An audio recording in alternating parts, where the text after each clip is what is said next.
Hello, welcome back to our channel, Favy Inspirational Hub. You can subscribe, like, share, comment, and turn on your notification bell so that you will get a Building long-lasting relationships. Relationships can be both simple and hard at the same time. I don't even like to use the word hard. I think a better way to say it is that it can be demanding. And every blessing God brings into our lives always demands some responsibility. Always does that. So if you are ready for responsibility, really marriage is not supposed to be hard. So it's normal. If God gives you admission into university, it means you have the responsibility of studying to pass. You know, you either not take the admission, and stay at home, but if you're going to take the admission, then you must be ready to study. Every blessing comes with responsibility. If you don't have a car, then you just hop Uber or bike or whatever, then you don't care. You don't need to know a mechanic. You don't need to know where they buy fuel. Or if they increase price of fuel, that is not really your business. But when you own a car, then you start to know the price of side. That's when you see why people are angry when somebody wants to hit their side mirror. Because you know the price. You see people come down with their suit and shirt and fight over side mirror. My own side mirror, it's over $1,000 USD. One. If you jam it, we are going to World War.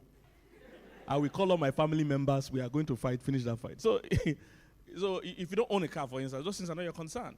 So I'm just trying to say that every blessing has a responsibility attached. And if you're ready for it, marriage is not, there's nothing God does that is hard.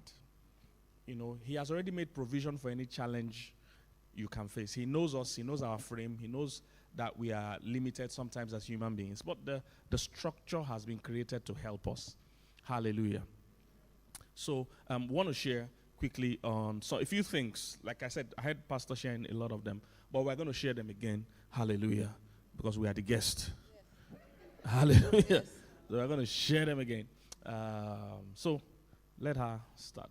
Okay. So taking off from what you were talking about, I think that a lot of times people mistake when God gives you a blessing to think that there will be nothing attached to it. He says, my yoke is easy and my burden is light. There's a burden, but it will be light. So that's how marriage is. When God gives you that blessing, there's the responsibility of taking care of it. You will service it. It's like car. Somebody that you carry more service it. You go pour water. Do you understand? If it's those kind of car, you will warm it. You know those kind of car? That you will warm it down. Like 3 days before you go out. But you must work, okay? And I think sometimes some of the challenges of people struggling in marriage is the foundation. The foundation of your marriage will affect, or the foundation of your relationship. I'll take from the last question I was asked about the guy that is not reaching out or something. And I was just telling Pastor K, I said, these kind of questions, they're kind of hard to solve because there's a foundational problem. So for us, for instance, we were friends. Friendship has always been a major thing for both of us, and it still is. We were friends from the very beginning.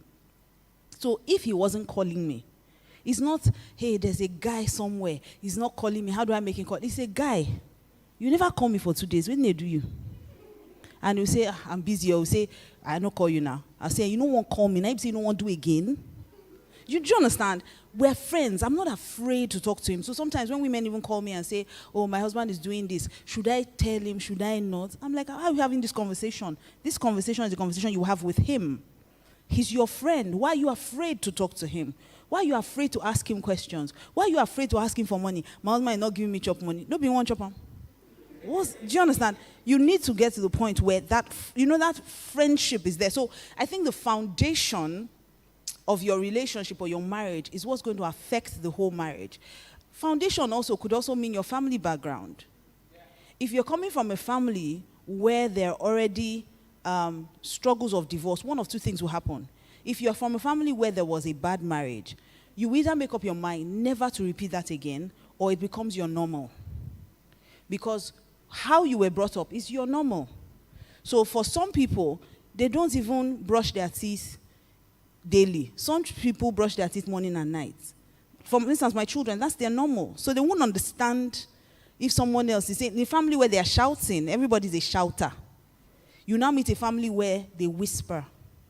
They can't understand why are you so upset? I'm not upset. I'm not even shouting. If I shout here, and the girl is like, why is he so upset though? Why? He's not shouting, no. Even me, I know he's not shouting.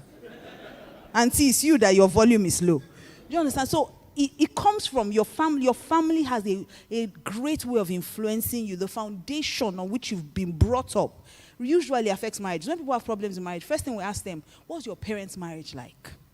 What you see all the time, you will either reproduce or you will try to repel it. You will try to say, oh, I will make sure this does not happen again. But that foundation is already wrong, and you continue to build on that, there's a problem. It starts with relationships. If there's a problem in relationships, and you say, let's manage it till we get married, marriage is not going to change anyone. As Wasuke says, marriage does not change a lizard to a crocodile. How do you say that saying? Alligator. Marriage never changes anyone. So if there's a problem in the relationship, a lot of people say, let's just be going. We've already printed card. There's a problem. Whether you printed card or not, there's a problem, and it will be escalated in marriage. Because in relationship, if the person is very annoying, the person is rude, after 12 hours max, you will go to your house in the night. But when you are married, if the person is rude, and you go home and go and refer them, like, okay, I'm done for today. You get home, you talk to yourself, it's not that bad, it's not that bad. You go back tomorrow, you continue again. But if you are inside it gets more intense, and after a while, you can't handle it anymore. So your foundation affects your perspective. It affects the way you see marriage. If you see marriage as a reward rather than an assignment, you're going to have a problem.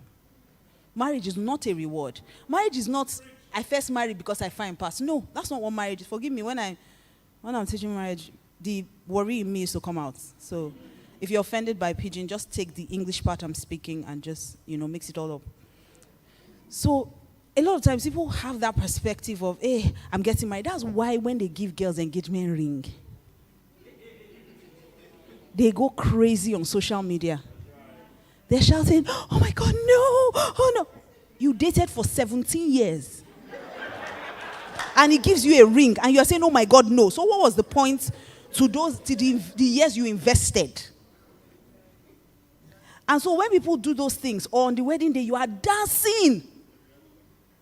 You are dancing like someone that did not know they will marry before. And you are dancing as if there's something on the other side of marriage not work. So those kind of people, when they get into marriage, they're expecting something different. They're expecting that when the man, it's a reward. So from here now is enjoyment. Maybe. But there's also work involved.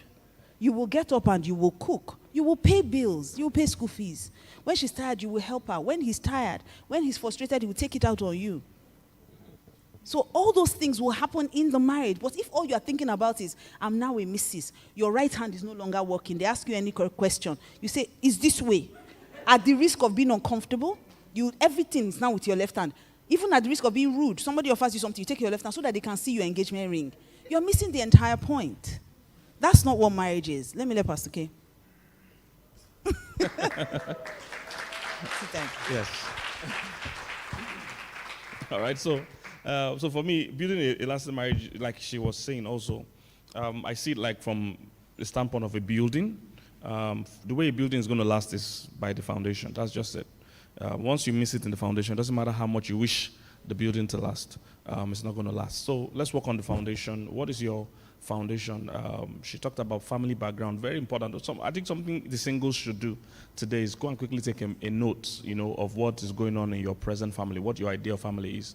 Whenever like she said, whenever we counsel couples, that's what we look at first. One of the first things we look at. If you're used to living a marriage, if that's what your parents did, it would be an option for you. If you saw your parents stick it through to the end, then that becomes your normal. Everybody has a normal. You just have to make sure your normal is normal. You have to make sure your own normal is what? Normal.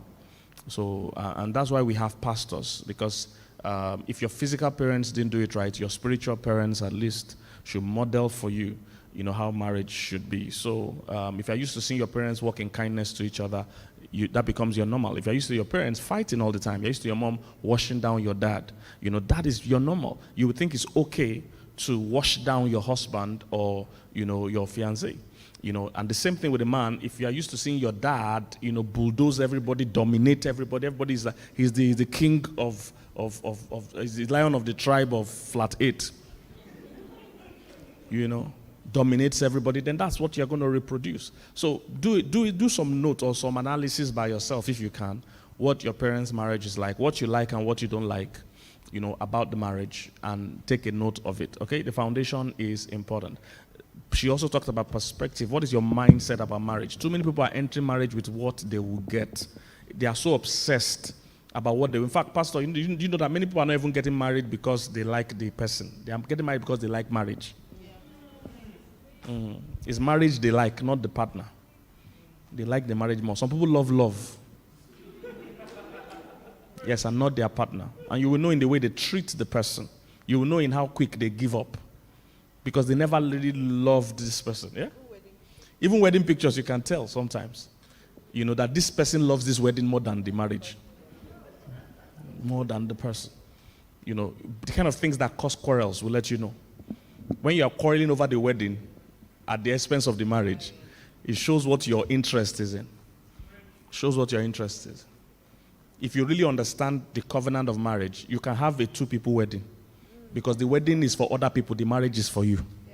The wedding is for a few hours, the marriage is for life. Do you understand? The wedding is a ceremony, the marriage is a covenant. So when you understand some of those things, you won't be, like you said, oh my God, when they propose to you, that means you don't know what you are signing in for. You are signing in for service, to serve another human being. So why are you jumping? If you understand how difficult that job is going to be, you will not jump. So many people in their head, they believe they are going to receive. All right? So very important, let the foundation be right. I'll end the foundation part by talking about what a covenant is. And for 99% of the questions people ask me, they are all tied to the understanding of that word covenant. If you understand that marriage is a covenant, Malachi chapter 2, it talks about, the wife of the wife of your covenant. In Genesis chapter 2, when they said the two shall become one person, that phrase, one person, is talking about a covenant. It's a covenant phrase. It means 2 people shall become one. All right? It's only a covenant that can do that to 2 people. Now, if you understand that marriage is a covenant, 99% of questions you will ask will be tied to that. In a covenant, I'm committed to you whether I feel like or not. In a covenant, there's not like my money is our money because 2 of us are one. In a covenant, there's not like my body is our body. Because people ask me, I'm not in the mood to sleep with my husband. What should I do? It's not your body. The Bible says that in 1 Corinthians 7. That it's not your body. It's not your money. Hallelujah. 99% of the questions you will ask, if you understand that marriage is a covenant, it will solve it for you. 99%. All right? So marriage is a covenant. 2 people become permanently, inseparably one. It means that you don't even exist again. You don't even exist. It's like when they say, if anybody be in Christ is a new creature. Do you understand? They say, old things are what? So if you are in Christ, the old man doesn't even exist. You are a new creature. The same thing happens in marriage. Because you know that in Christ, we are in the things of God, we are married to Christ. You know that we are the bride of Christ. Same thing happens in marriage. So when you are married to someone, the single part of you is dead forever. That's so what resurrects is like a new being altogether. All right? So what's your name? Sorry? Bidemi, please come. Just stay here. Blessing. Okay, Shash is a married couple. Are you people married? Is there any married couple in front? Is there any married couple around? Is your wife right here? She's by your side. Please, 2 of you come. Because if I wed them now, they might be joined truly. Praise God. Hallelujah. All right. Please, what's your name? Modupe, yes. What's your name? What? Banji. Okay, please come. Don't move near her. For the purpose of this movie, you're still single. So, your name again? Dupe Banji. All right. What was your last name? Adesoji. Good. So, when Banji and Dupe are coming to the altar to get married, this is Dupe, she's an individual. This is Banji. From the day they come to this altar to get married, Banji dies. And Dupe dies. And they both now resurrect as Bandup or Dupban. So, Bandu, they now you can come close together. So they are now joined. In the eyes of God, Banji doesn't exist. Dupe doesn't exist. They have now become one before God. If you understand this, and this oneness is supposed to be permanent, forever. This is what, if people understand that what I'm entering into, I see people that hide their money in marriage. I say, you don't understand. You have given your life, but you're hiding your money. So in your eyes, your money is more valuable. As in, your money is in a safe, but your life is out there at risk. Because when you marry somebody, they're the first person that can kill you. I watch crime stuff a lot. This this American crime, real life crime. Not as I'm here now, I can be an American police detective. I've watched that thing enough to know who is at fault and how to go about it. Once somebody dies, the first suspect is their spouse. They don't even care if you like be angel. They'll say, sit down, where were you at 4 p.m. yesterday? They don't care who you are. It's where were you? You are the first suspect. So I see you're hiding your money. The person you are, if all Dupe needs to do, what's Banji's favorite food? Say now. Plantain and egg. He has finished his hand. Him. Tomorrow morning alone, this guy, you can send this guy to heaven. You plantain and egg. So what's the use of hiding your money? Then you release yourself to her. You're at risk already. So people don't understand that. If you understand that the joining is forever, it's not for 2 weeks. It's not for trial. It's not let me see how it goes.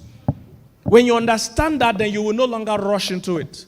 You will check well and say, am I ready to do this for the rest of my life?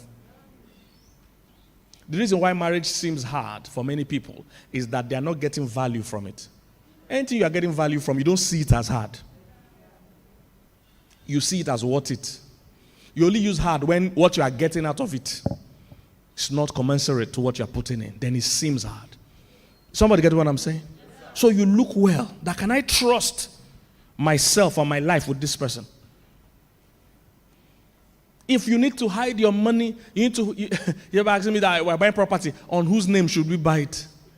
When you ask those questions, like I said, 99% of questions people ask me is tied to covenant. If both of you are one, in whose name should we buy it? Their names. It's their one. Bandu is the owner of the property. It's very simple. Do you understand somebody? If Banji's mom, for instance, needs money and Dupe needs money, who should we attend to first? Dupe is the owner of the money. Yes. He understands covenant. Because some people are saying, oh, our mother needs money. Then you are arguing. You don't understand, it's our money. Yes. First, you must know that it's our money. And our mommy. And our mommy. So these are the mindsets that people you still hear a lot of a lot of separation going on in marriage. And you say it's marriage. That's not marriage. A lot of things that people have is not marriage. Yeah. True, sir. It's not even marriage. If you understand what marriage is, it's not my mother, it's our mother. It's our money. So we decide how we spend it. Is somebody getting what I'm saying? Bandu is one. And when you understand the covenant, you understand the terms of every covenant. In every covenant, there are terms and conditions. Ephesians 5 solves the terms and conditions for every family. I will go into that later. Thank you. Clap for Bandu for me.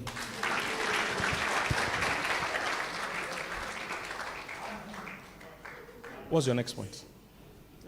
So all this one is just foundation, Abi. Truth is that we can spend the whole time on foundation, but let's do something else. Because even that foundation, when you were doing it here, I was just thinking, this is actually how it really looks to God. They are one. So and the way he is, he's taller than her. So she's literally his body. She's from here down. Yes. She's his body, and this is the head. So they are one individual to God. So when they come before God, they are one person. And that's how we are with Christ, right? That's why he will take the stripes and you'll be healed. Do you understand? Because we're in covenant with him. We are one with him. He's our head. We're his body. So when he was taking the stripes, I was taking it. Because we're together and we're one. So that foundation, once you get covenant, any other question will be answered. So what we've done is we've given you the formula. You cannot be changing the numbers. Yeah. Do you understand? So what is covenant? Covenant is like that. And it's only death that can separate you in covenant. Yeah. So the only way that you can separate these two people is to cut the head off the body. And what's that? That's death. That's why we say till death do us part. So covenant is much deeper than bridesmaids coming out and dancing. Hey, can your bridesmaids ever? It's much more than that. Because the bridesmaids, they will dance and they will go home. You will not have to deal with the terms of the covenant. So marriage is not something to be taken lightly at all. Second thing, I think for us, friendship. Okay, so friendship is one of, I started talking about friendship a few minutes ago. How friendship literally changes everything. Part of the problem is that people enter into relationships for relationship. Let me put it this way. So you see a girl that you like. So you're like, hi, my name is this thing, what's your name? I just want to take you out. Be friends first. It's from when we are friends that we'll now know whether we should even take it to the next level. So talk, have conversations. And not every friendship is meant to end in marriage. So it doesn't mean that just because this person, it doesn't end marriage, you now become enemies with the person. That means you were never even friends in the first place. So friendship is the first thing. Friendship is, and you see, a lot of guys won't receive issue when they are friends. It's because, so let me give you an example. For Pascal and I, we were friends. So Pascal didn't really propose like that. He claims he did, but in women's book, it's not really proposal. We were friends. So my guard was down. If Asoke had come, because you must understand that I also have, there's some things that women have. They have these idols in their head of the kind of guy they want to marry. He must be a certain way. He must be tall, dark, handsome. So all the short, fair, ugly guys who marry them. He must have six-pack. So people that don't have six-pack, if they have 3.5, won't you manage? So, I had my own ideals. I had my own idols in my head of what I wanted. And they were more what I didn't want than what I wanted, okay? I didn't know what I wanted exactly, but I knew what I didn't want. So I knew that I didn't want to marry a pastor. That was totally out of the question. It was not even negotiable. So if you're a pastor, a lay minister, a minister, there's a way you will be near ministers or sitting around ministers. I don't want. Because I just felt I'm not a pastor's wife. I can't deal. I can't be like, Pastor, be smiling instead of you and all those things. I barely have enough energy for myself to be chasing people. I just had my own issues. I'm like, I can't deal. Secondly, I didn't want to marry an Igbo man. I was definitely not doing that. So for one, Igbo men, to me, I felt they were arrogant. And even though they say they take care of their wives, I think they take care of their wives so they can boast. So I just had all those things in my head. Not necessarily true, but you just have some things that you have picked up over the years and Satan has helped you to crystallize. So I had those things. And Igbo people, once it's December, like this, wherever you are in the world, they start planning village. And me, I am such a city girl. God, I cannot deal with village. I cannot go to a stream. Mosquito cannot bite me. I cannot sit down in village meeting. I cannot greet the whole world. There were just a lot of, it's stressful. And then they will go from house to house. When they come back in December, go from house to house. Let's go and greet auntie this. Let's go and greet. I'm like, I'm stressed. I don't have enough greeting to go around. I'm like, this is so stressful. August meeting, they will plan. I can't. I can't. I can't function like that. So I say I'm not marrying Igbo. Let me just marry Yoruba boy that is not power for this. Let me just stay where I am. They born me in Lagos for a reason. So I had all those things. And I definitely didn't want to marry a man that was hairy. I didn't know that beard gang will reign now. That time. So I said, me, I'm very hairy. If you see me, I said, if I go and marry somebody that is hairy, I'm not come and born gorilla. I can't deal. I cannot deal. Then when I want to bath my baby, I will be opening the hair to look for where to... I said, no, I can't do this. I honestly can't do this for myself. I said, tell yourself the truth. Your hairiness is enough. Your children will be fine. See, it's a makeup that's making me that not... My hair used to join here. We now use eyebrow, all these things. So I said, no, I can't do this. I honestly can't do this to my children. And really, if you see my son, David has a beard. He was telling me the other day, see, mommy, see, my beard is coming. I said, my brother, you're 5 years old. You better tell that beard to be going up. So I knew I didn't want that. I didn't want a man that was hairy. And I didn't want a man that was fair. Pascal used to be very fair. It's not now that Nigerian son has dealt with him. But when I met him, he was very yellow. He was a yellow Igbo boy. So I just knew that, this can't work. So he didn't come to me and say, oh, I like you, I want to have something. No, if he did, the sword that I used to cut him, I kept it somewhere. I held my nail. So there was no way, if he had come that way, that I would have ever been, my guard would have been so up, I wouldn't have agreed. And I was even in a relationship. So there was no way I would have even said anything to him if he had brought that leg. So he came as a friend. And the first couple of times we talked about the relationship I was in. He kept talking to me about it. Are you sure you're in love with this guy? Are you sure? I thought the pastor was giving me counsel. Actually, the pastor was finding information for himself. Of course, that's not really how it happened, but a lot of things go wrong when people have all those. And because I have all those idols, I knew that if this guy had come like he wants to marry, there's no way I would have married this guy. There's no way. So he came as a friend, and God helped me to relax, because every single thing I did not want, ta-da, is right here. And I thank God that he came as a friend, because if not, I would have missed, because you will hold on to those things you believe. I don't want to marry from this place. I don't want, I can't even marry soldier. God forbid. Do you know whether it's the soldier that will be a soldier of the Lord that will carry you about? There's a way God can work these things. So, being friends helped us. From the beginning, I let my guard down. He knew, but it was so interesting that, as being my friend, he knew more about me than the person that I was engaged to. Because we started that relationship on, I want to marry you.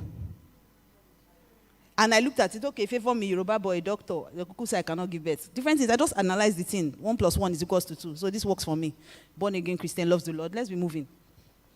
When Pastor K came with his friendship, it made things easy for me, because I didn't think about marriage. So by the time I was now ready to move to the next level, we were so close. He knew everything about me.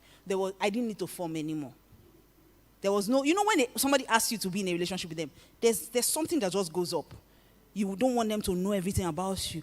At least, let's be going small first. Let's get to the altar. When we marry, we'll now surprise them after the wedding. No. So by the time we got married, first week into our marriage, he was asking me, are we sure we are doing marriage? Because it's supposed to be harder than this, Nabi. I said, I don't know. They said we should just go together and be living in the same house. When we're doing that, so I kind of think we're married. I'm not really sure, but I don't think there's anything we're doing wrong. So we were friends. And that friendship is what has sustained us even now. Because children will come, they will go.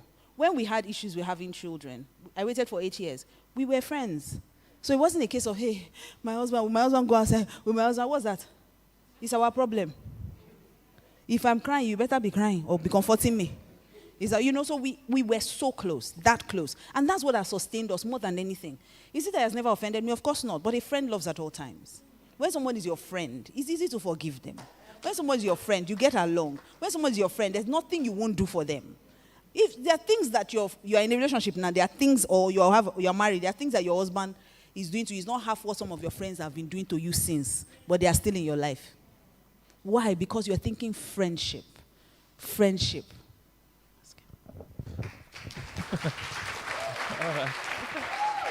Yeah, so, and I'm going to talk to the single ladies a bit, because I understand the dilemma ladies face in particular. For men can go after the woman they want, but for women have to wait for whoever comes. Women generally don't go about toasting men. So what that means is that, you can get 10 suitors in a year, and the whole 10 are not the kind of people you want to date. So I understand that dilemma. So what I would ask you to do, or what I would tell you to do is, number one, be careful of those idols you have in your mind. Most women do, because you have the gift of fantasy. It's part of the gifts God gave you. You have the gift of fantasy. That's why from childhood, if you see most of the movies ladies watch, they are all romantic fantasies. Because women generally relate with fantasy. You were given that gift. Women can dream. So that's why they from when you're young, you're watching those movies where somebody's in a castle, the one prince come on white horse. Come on. Guys don't relate with those things, but women love it. Cinderella, you forgot your shoe, somebody now pick your shoe. Men like war movie, football, things like that. But women generally, you have the gift of fantasy. So if you're not careful, because of movies and music and other things that you pick up as you're growing, you will form a lot of idols in your head. Just like my wife's own. They were very baseless, but they were real in her head. And they could have altered her life. Truly, our son is hairy as she imagined, but, we still love the boy like that. Do you understand? but so when you build those things in your head, as a woman, you want the guy to be this height, you want the guy to be this rich. He must have a car. I can't trek. Oh. You see, all those things will stop you from God's best because sometimes eligible guys come, but you don't even give them a chance because they don't fit into the mold you are carrying. You don't think they're financially buoyant enough. You don't think they are good with their fluent enough. He doesn't talk well. Of course, he's scared when he's around you.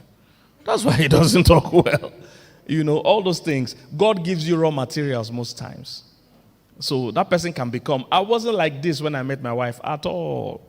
I look cool and all that now. Trust me, I wasn't like this at all. I was very thin, slim, hungry looking. She's the one that told me to have afro and have beard. So my looks totally attributed to her. See, most times, sometimes God sends you that person that you don't like, sometimes, you know. And I'm not talking about character, and I mean maybe physically. God sent that person to you because you are the one that will refurbish and renovate and decorate that person. But they will send the person to you as raw material. You're expecting the person to come in already finished form, which won't happen. Are you following what I'm saying? So watch out for what things you are building in your head. They might be stopping you. Okay? So she talked about friendship. Me, I'll talk about facts. Proverbs 24, verse 3 and 4 says, every enterprise is built by wise planning. It becomes strong through common sense. And it profits wonderfully by keeping abreast of the facts. Now, if you're going to build a relationship or marriage that will last, both of you must be interested in learning. Now, if you are married to someone that is not even interested at all, he's not in a meeting like this, he's not watching with you, you will have to attend a prayer seminar so that you can learn how to pray for your spouse. But if both of you are here, that is better. All you need is to invest in knowledge, keeping abreast of the facts. Everything profits when you keep abreast of the facts. How much learning are you putting into marriage? In this regard, I'll usually speak to men a bit because generally men hate to learn, especially about marriage. Men don't mind learning about money, but they just believe, what are you talking about? What can anybody tell me about marriage? Men are just wonderful. Pastor, we run a counseling ministry, as you know, and we counsel people from all over the world. I've never had a woman negotiate price before. Never. Because women believe in fact, they know that the price we are giving them is cheap compared to the value of their relationship and their peace.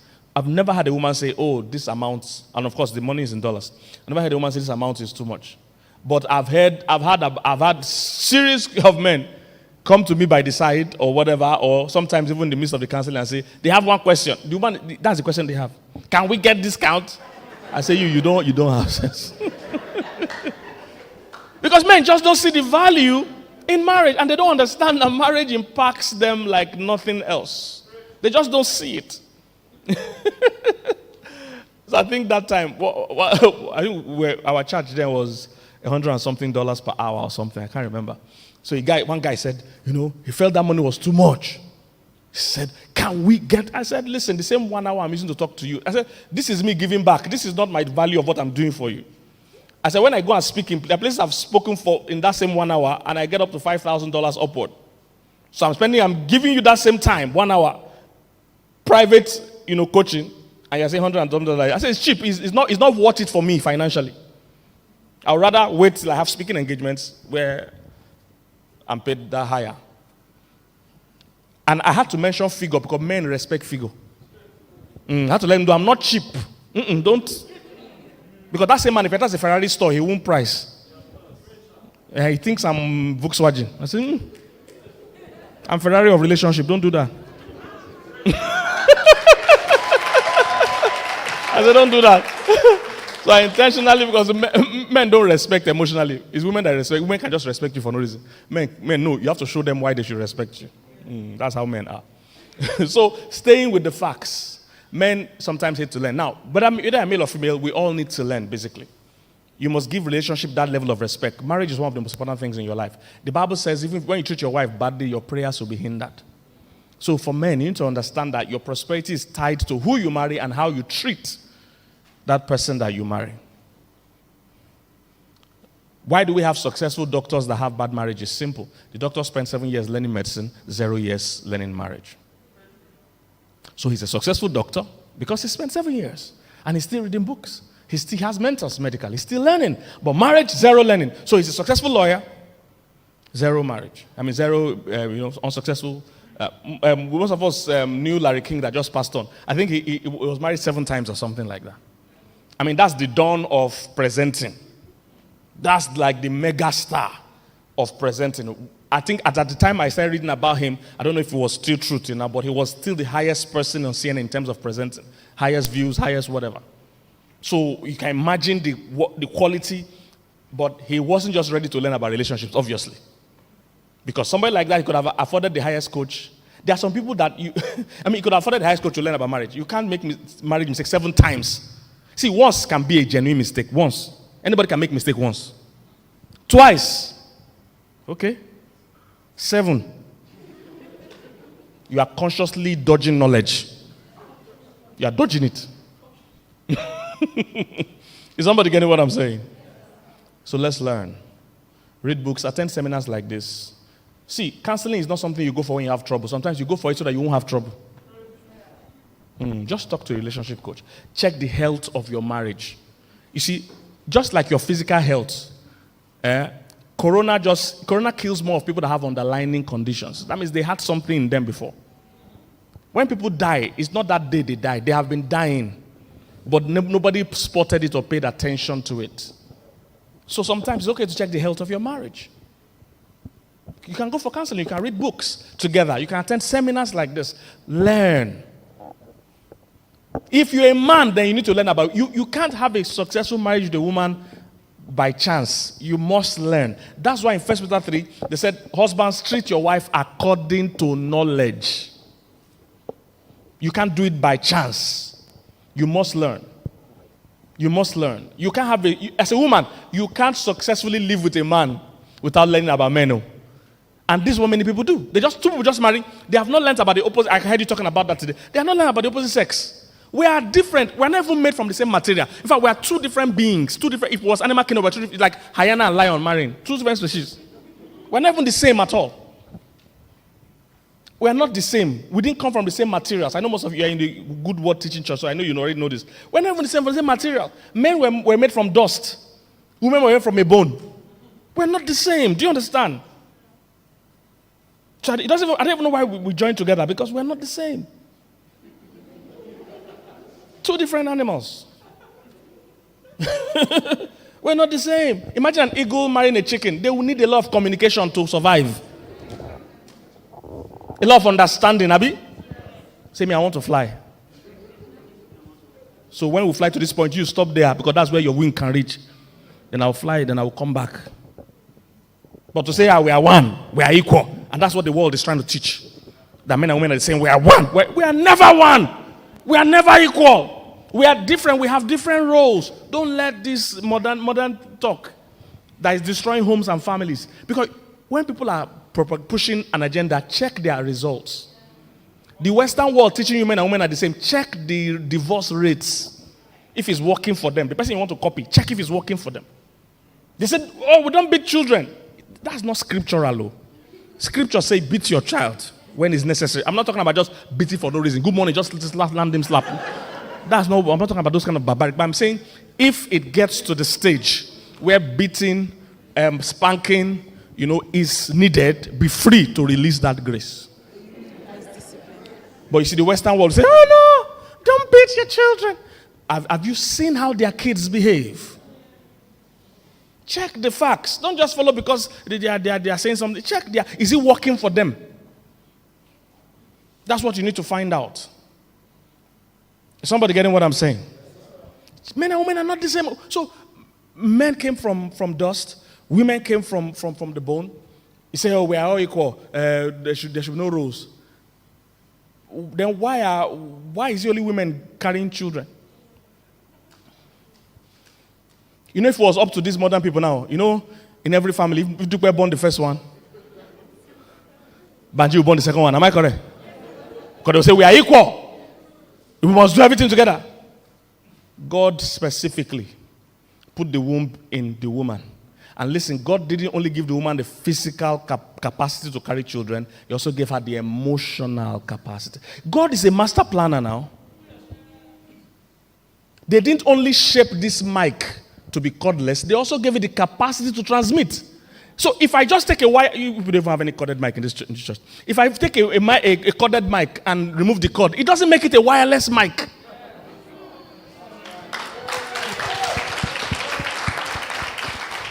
It won't function because it won't have the emotional or the capacity to transmit. This one is not the lack of cord that makes it cordless. It also has capacity. So if God made the woman, gave the woman a womb, he also gave her. If you give me a womb now, by the time the first man gives birth and all the men see the stress he went through, men will just be stealing people's babies. Nobody's going to have a child. The man will push. He will go through that pushing. Or go through CS. That sewing. And that 3 months of not eating this one. Not do. When his friends see it, say, my brother, I'm not even marrying. I'm not interested. I will just adopt or steal a baby.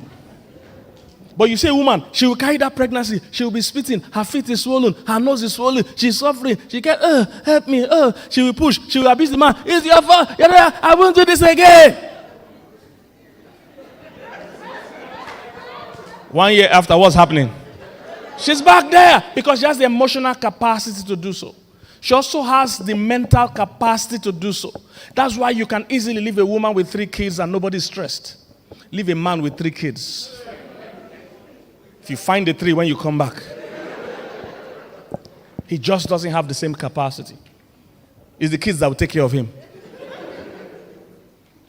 Guess what? Apart from the womb, God gave women the breast. He has implicated you. That you are the one that will nurture the children. The breast is the first meal. You know, we are the one that turned breast to a sexual. The first work that they created breast for. It's for feeding, you know. I don't think Adam maximized the breast. We maximized it. I don't think so. It was purely for feeding. That's where the baby's food is. And it's not detachable.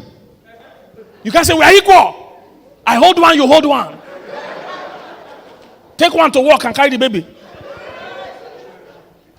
So when you see it, you will know that the master of the universe, it wasn't a mistake. That a woman has a capacity to raise kids. And it's not an insult. It's not a demeaning job. It's God saying, it is you I trust with the next generation. Oh, that's a good point to clap.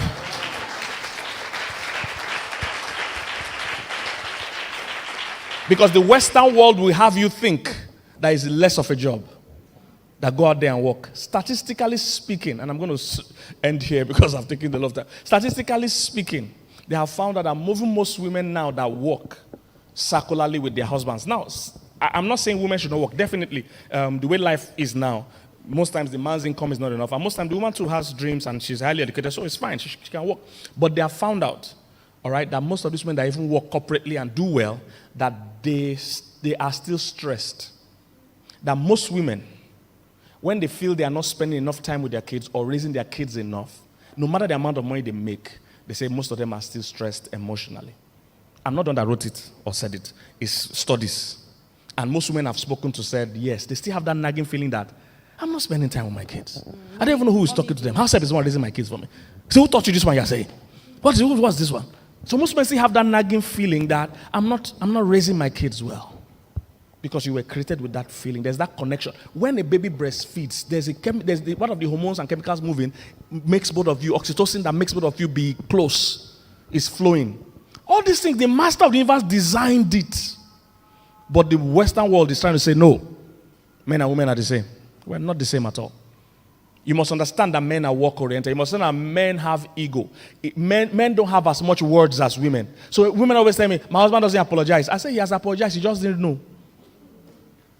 Because you expect him to apologize the way a woman will apologize. That I'm saying, you can't marry successfully without knowledge. You can't walk that you just want to marry somebody and hope. No, because a man and a woman are different. You, a woman, you're expecting things from a woman's perspective. He is doing it from a man's perspective. If a man offends you, he will likely not come and say, I'm sorry. Because in the world of men, we don't apologize like that. In the world of men, how do we apologize? If me and Pastor Shegun has an issue, if I call him and say, do you see Man City match? That is an apology. And if he tells me, yes, he watch him, that is he has accepted The apology. But women can't understand that. In the world of men, until we bring that matter and say, well, this is what I did to you. I'm sorry for what I did. Men don't apologize like that. So when your husband is laughing with you over something else, when there's a pending issue, that's his apology. So I tell women, collect that one first. Continue gisting with him. Later, when tension is down, tell him that next time if you offend me, just tell me I'm sorry. It's better than this drama and dancing. When your husband offend you and you go and buy your best food, go and buy suya. He knows you like suya. You go and buy suya. And say, I bought suya. Will you eat? That is apology. One wife like that told me that she likes suya. That her husband offended her. I was going to buy suya. I say, I bought suya. Will you eat? She will say she was really angry. That she said, I'm not eating. In the world of women, when you buy something that the woman likes and she says she's not eating, that's a sign of I'm angry. And that means come and beg me.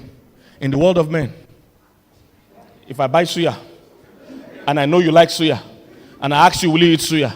And you say you will not eat suya, that's breakthrough. It means only me will eat two people's suya. Do you understand? Because men are literal beings.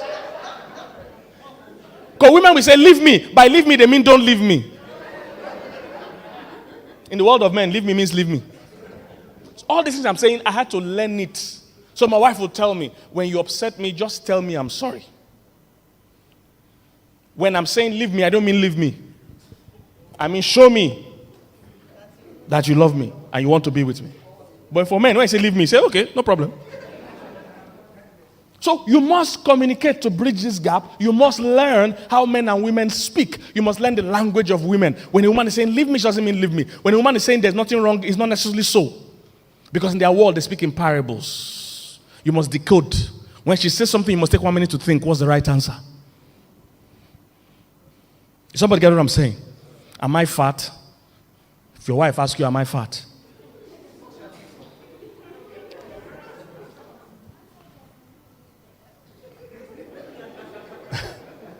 You can't say yes.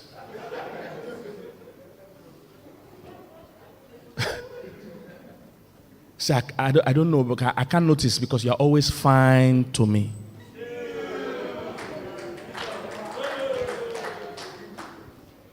I get what I'm saying? When a woman is asking some questions, sometimes she's not really expecting an answer. Women are way more intelligent than men. So most times they know the answer. They are asking you for conversation. So don't be quick to advise. Say, this dress, which one should I wear? She knows what she wants to wear. Whatever I tell her will not count. She will choose the one she wants to wear. This one, I like two of them. I like the color of this one. I like the fit of this one. And be going. Don't think your advice is of any value there. She's asking you for companionship.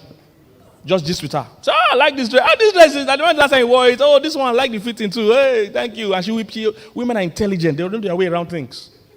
For you to not be advising them to take this one, the color of it, she knows what she wants to do. When I was young in my, I used to do it. I said, 2, check this one. By the time she comes out, she's wearing another one. In fact, the one she's wearing is not even a part of the 2. She was showing me. And I cracked my head though, to think of the answer. That's what's paining me. Because I cracked my head to give the answer and to analyze the reason why I chose the answer. Women are fast, they think on their feet. Men thinking is a chore for us. When men say, I want to think, we'll go and hide. Women never understand it because as women are talking, they are thinking at the same time. We can't be talking and thinking. When we are talking, we're not thinking. When we're thinking, we're not talking. Hallelujah, I can go on and I don't want to waste your time. But the point is that you must learn. You can't dabble into this and succeed in marriage. You need to know that a woman can be in a mood for no reason. Sometimes it's not your fault. Just be there. Hold her. Sometimes no words are enough. Just hold her. But most men, if their wife is crying, their wife is in the mood, they don't know what to do. They're looking for what to say. You're not a motivational speaker. And even if you are, this issue doesn't need logic. Just hold her. She'll be fine. She will say her problem and say the solution herself. Is somebody get what I'm saying? So, stay with the facts. Is there a last one? There are 3 more. We can't do that, so we'll do questions. Are we ready? Thank you, guys.